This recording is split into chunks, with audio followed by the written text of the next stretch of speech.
उत्तर प्रदेश की योगी सरकार का माफियाओं और बाहुबलियों के प्रति सख्त एक्शन बाहुबलियों के मन में डर पैदा कर रहा है। जब से योगी आदित्यनाथ ने 2017 में प्रदेश की कमान संभाली, तभी से बाहुबली और माफियाओं के प्रति जीरो टॉलरेंस पॉलिसी भी अपना ली। एक के बाद एक बड़े बड़े माफियाओं, गैंगस्टर्स और बाहुबलियों पर ताबड़तोड़ एक्शन करके सीएम योगी ने डर का माहौल पैदा कर दिया। शायद यही वजह है कि जो माफिया पुलिस की गिरफ्त से बाहर है, या तो वो प्रदेश में घुसने से कांपते हैं या यूपी के अलावा दूसरे प्रदेश के जेल में है। उत्तर प्रदेश में पिछले साल 2022 में संपन्न हुए विधानसभा चुनाव के बाद से ही योगी सरकार का एक्शन जारी है। कई माफिया नेता, कारोबारियों, विपक्षी नेताओं और बाहुबलियों के खिलाफ कड़ा रुख अख्तियार किया गया है। अपने पहले कार्यकाल से ही एक्शन में चल रहे सीएम योगी अब दूसरे कार्यकाल में और भी सख्त हो गए हैं। योगी आदित्यनाथ ने 2017 में पहली बार सीएम बनने के बाद से प्रदेश की बीजेपी सरकार ने लगातार माफिया और बाहुबलियों के खिलाफ कार्रवाई की है। अगर आंकड़ों की बात की जाए तो उत्तर प्रदेश में जब से योगी की सरकार आई है, तब से लेकर अब तक 10,000 से ज्यादा एनकाउंटर हो चुके हैं, जिसमें सैकड़ों गैंगस्टर्स अपराधियों को यूपी पुलिस ने ढेर कर दिया। सीएम योगी ने बहुत पहले अपने एक बयान में अपराध के प्रति जीरो टॉलरेंस पॉलिसी का जिक्र करते हुए क्या कहा था, पहले वो सुनिए। तो अपराधी हैं, वो जेल में जाएंगे यमराज के पास, ये क्या बात है? तो मैं क्या अपराधियों की आरती उतारूं?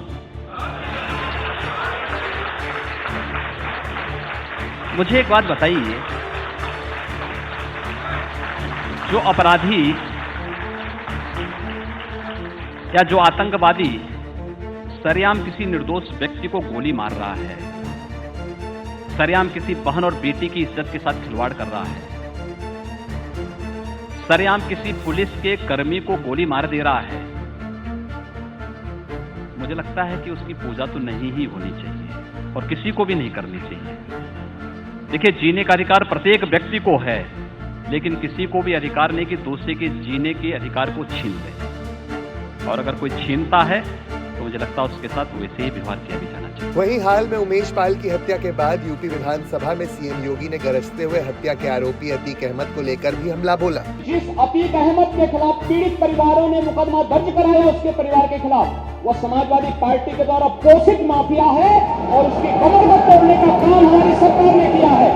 और फिर मैं कहता हूं, इसे हाउस करो, इस माफिया को मिट्टी में मिला देंगे।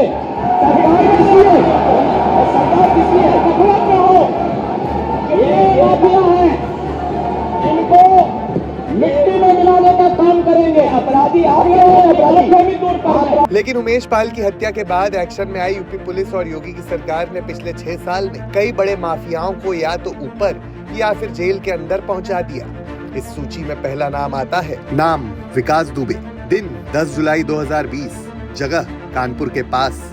हिस्ट्री शीटर और गैंगस्टर विकास दुबे के साथ 3 जुलाई 2020 को हुई मुठभेड़ में 8 पुलिसकर्मी शहीद हो गए थे, जिसके बाद से विकास दुबे फरार था। 9 जुलाई को विकास की गिरफ्तारी उज्जैन से होती है, जिसके बाद उसे यूपी पुलिस वापस लाने के लिए पहुंचती है। 10 जुलाई की सुबह रास्ते में कानपुर के पास उसकी कार पलट जाती है। इसके दौरान एनकाउंटर में विकास दुबे मारा जाता है। नाम अमर दुबे। दिन 8 जुलाई 2020, जगह हमीरपुर। विकास दुबे का खास और 12 से 13 मामलों में आरोपी अमर दुबे वही शख्स था जिसने विकास के कहने पर 3 जुलाई को पुलिस की टीम पर गोलियों की बौछार कर दी थी। हमीरपुर में पुलिस से हुई एनकाउंटर में अमर दुबे की मौत हो गई थी। नाम श्याम सिंह। 26 जून 2021, हत्या, डकैती समेत कई मामलों में वांछित श्याम सिंह को जब पुलिस ने गिरफ्तार करने की कोशिश की तो श्याम ने पुलिस पर फायरिंग कर दी, जिसके बाद पुलिस की जवाबी कार्रवाई में उसकी मौत हो गई। नाम पुष्पेंद्र यादव। दिन 5 अक्टूबर 2019, झांसी का कुख्यात अपराधी पुष्पेंद्र कई मामलों में आरोपी था और फरार था। पुलिस ने दावा किया था कि 5 अक्टूबर की रात को पुष्पेंद्र यादव ने पुलिस इंस्पेक्टर पर फायरिंग कर कार लूटकर भागने की कोशिश की। उसी वक्त पुलिस ने जवाबी कार्रवाई में उसे मार गिराया। नाम सुनील सिंह। दिन 20 फरवरी 2023, जगह बुलंदशहर। इनामी बदमाश साहब सिंह उर्फ सुनील सिंह को नोएडा एसटीएफ ने मार गिराया। अपराधी पर हत्या और लूट के कई मुकदमे दर्ज थे। गोंडा में एक डकैती के दौरान परिवार के 5 लोगों की हत्या के बाद अपराध जगत में बना था बड़ा नाम। ये तो उस लंबी लिस्ट में से बस कुछ ही कुख्यात नाम है जो योगी सरकार के एक्शन का निशाना बने। जहां एक तरफ इन अपराधियों के एनकाउंटर में मारे जाने की गाथा है, तो वहीं दूसरी तरफ योगी की जीरो टॉलरेंस पॉलिसी का निशाना कुछ पूर्व सांसद, विधायक भी बने, जिनका अपराध की दुनिया से पुराना रिश्ता रहा है। लिस्ट ये भी लंबी है, पर जिक्र उन 4 नामों का जो यूपी की सियासत में बाहुबल के प्रतीक बन गए। अतीक अहमद, मुख्तार अंसारी, विजय मिश्रा और आजम खान। उमेश पाल हत्याकांड के बाद से अतीक अहमद एक बार फिर से सुर्खियों में आ गए हैं। उमेश पाल की हत्या की गुत्थी तो पुलिस अभी सुलझा ही रही है, पर बात करते हैं सीएम योगी द्वारा अतीक पर की गई अब तक की कार्रवाई की। बीते साल नवंबर में जेल में बंद बाहुबली माफिया सरगना अतीक अहमद के आर्थिक साम्राज्य पर सबसे बड़ी कार्रवाई की गई। उत्तर प्रदेश प्रशासन ने अतीक की लगभग 1 अरब 28 करोड़ रुपए की संपत्ति को जब्त किया। झूसी स्थित हवेलिया में अतीक की करोड़ों की संपत्ति को कुर्क कर लिया गया। इससे पहले धूमनगंज थाना पुलिस ने अतीक अहमद के भाई पूर्व सपा विधायक खालिद आजिम उर्फ अशरफ की करोड़ों रुपए की जमीन को कुर्क कर दिया था। और ये सिर्फ 2 ही उदाहरण नहीं है। पिछले 2 सालों में योगी सरकार ने अतीक पर शिकंजा कसते हुए कई बार संपत्ति कुर्क की है। ऐसा ही कुछ हाल यूपी के पॉलिटिशियन डॉन मुख्तार अंसारी का भी है। पुलिस ने मुख्तार पर बड़ा एक्शन लेते हुए उसके मकान को कुर्क कर दिया। पुलिस के अनुसार कुर्क किए गए मकान की कीमत 25 लाख रुपए है। इसके साथ ही मुख्तार के भाई और बसपा सांसद अफजल अंसारी पर भी कार्रवाई की गई। वहीं मुख्तार अंसारी के गैंग की कमर तोड़ने के लिए योगी की पुलिस ने मुख्तार के 154 साथियों पर भी कार्रवाई की।